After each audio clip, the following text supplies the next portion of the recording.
Hey Josh, this is Grandpa. I am going to make the video today, shortly, about how to clean my CPAP. I will show you how I do it. So, here we go. Step number one is to thoroughly clean the sink with Comet or something similar.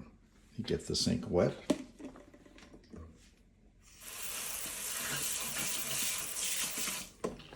Sprinkle the Comet on if you got any left in here. I do. And then I got a little scrubber that Grandma gave me some time ago. It doesn't have to be super hot. Hot is nice. So what I do is, as I keep working on this, I keep putting a little more hot water. It gets hot by the time I'm pretty much done with it. But anyway, you get down here, scrub it good everywhere, down the drain. You want this all clean because this is what, you're breathing through that CPAP machine. So you don't want any junk in here at all. Whether you can see it or not see it, you want to really get this super clean. Get the drain clean. Get this all scrubbed down. That's step number one. So step number two is you want to rinse it out very, very well. So I fortunately have this, and this somewhat high pressure will rinse it out very well for you. Rinse out this cloth for next time, and if you only have a cloth, get this cloth real clean because you don't want any residual bleach on here because this Comet has bleach in it. So I just keep rinsing it out several times until there are no more suds in the sink. So that's step number two. So the sink is thoroughly clean. So I take a little bit of this, very small amount, just a dab. You don't want too much because it'll leave a smell in there. And what this is well, they call it palm olive. I think that's a different thing, but it's like dishwashing soap, dishwashing detergent. So now, after I've done all that rinsing and stuff, the water is pretty dang hot. You want it pretty much as hot as possible, but not so bad it's going to melt anything. But I think at least our hot water can go as hot as you can get it. Let's see, can you see this? So I dump out the water in my tank down this other drain. No reason to get it cold in here. And then I'll start rinsing this out. And I find that the fingers, when you're cleaning out this, they're cleaning out hummingbird feeders, and it's going to burn you. I actually turn it down a little bit. You can kind of feel it a little bit slimy in here. So that's trying to build up a biofilm. So I rinse that all out really good with my fingers. Especially get in these air tubes. These are where the tubes get the air in.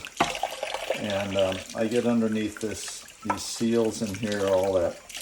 And I put some straight hot water in here. I try to scoop up some suds. This thing has a tendency to float. So I'll just put it in there and let it get some nice hot water in there. Here's my mask frame. Pull that off. I got my pillows. Pull those out.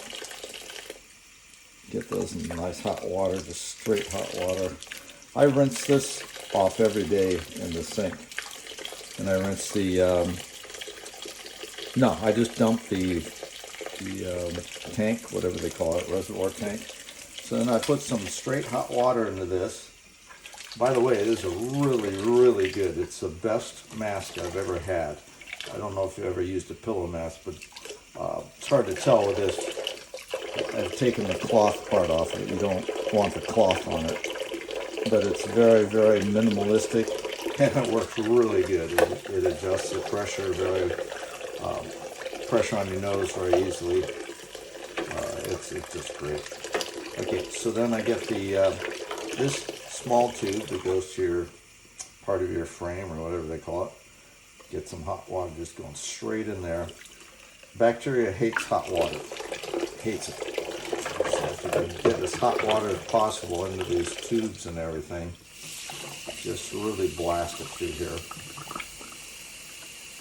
and then I put them down in this hot water in here.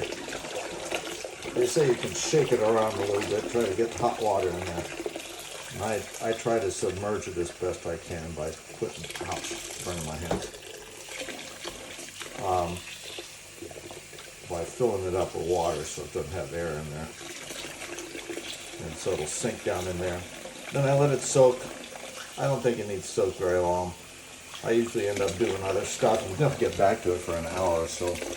But the main thing is, at least for me, before I take my nap, I want it to be fairly dry so I can breathe through it at nap time. So I try to get it out of here by 11 o'clock. I'm running a little late, it's 11:30. So I'm gonna let this sit for maybe 15, 20 minutes.